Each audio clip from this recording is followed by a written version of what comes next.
आपल्या लेकीवर झालेल्या अत्याचाराच्या धक्क्यातून कोपर्डी गाव अजूनही बाहेर पडू शकलेलं नाही। पालकांनी तर मुलींच्या संरक्षणाची धास्तीच घेतली आहे। आमच्या शाळेवर, शाळेतल्या मुलींवर, मुलांवर आणि आजूबाजूच्या परिसरात खूप दहशतीचं वातावरण आहे। मुली अक्षरशः खूप घाबरलेल्या आहेत। त्या दिवसापासून अगदी शाळेत मुलांची उपस्थिती खूपच कमी आहे आणि मुली तर खूपच घाबरलेल्या आहेत। 8वी 9वीला जर मुलींची अशी अवस्था असेल तर ह्या खेडेगावातल्या मुलींनी उच्च शिक्षण घ्यायचं कसं आणि उच्च शिक्षण घेऊन यांनी पुढे जायचं कसं?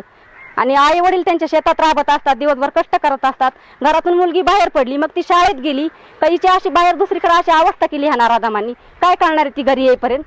आमच्या छोट्याशा गावामध्ये अशी एक दुर्दैवी घटना झाली।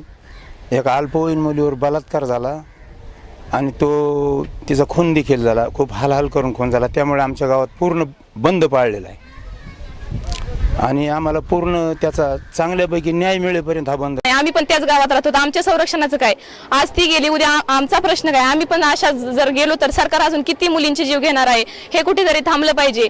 सरकारने याविरुद्ध कायदा केलाच पाहिजे। कायदा म्हणजे त्यांना शिक्षा झालीच पाहिजे। शिक्षा म्हणजे साधी सुधी शिक्षा नाही, त्यांना फाशीच झाली पाहिजे।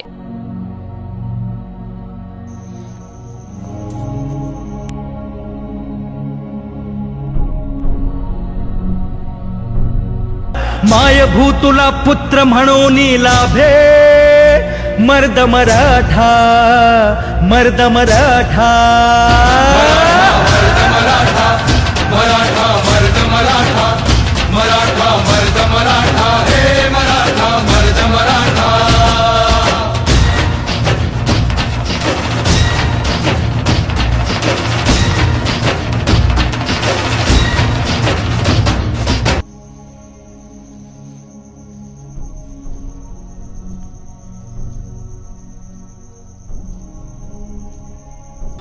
शिकायचंय, आम्हाला शिकायचंय, मोठ्या हुद्द्यावर जायचंय, पण आरक्षणाच्या राक्षसानं आम्हाला जखडून ठेवलंय। 90% मार्क मिळूनही ऍडमिशन्स मिळत नाहीत। माझा उच्च शिक्षित भाऊ आज घरी बसलाय, त्याला नोकरी नाही, त्याचं कारण काय? आरक्षण। मराठ्यांच्या पोटी जन्म घेऊन आम्ही काय पाप केलंय?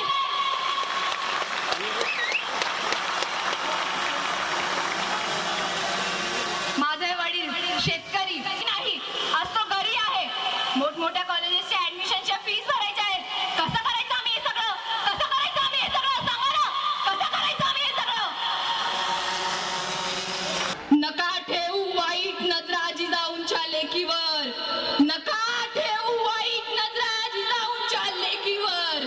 अख्खा महाराष्ट्र पेटून उठलाय मराठ्यांच्या एकीवर, अख्खा महाराष्ट्र पेटून उठलाय मराठ्यांच्या। जय हिंद, जय महाराष्ट्र, जय मराठा। प्रौढ प्रताप पुरंदर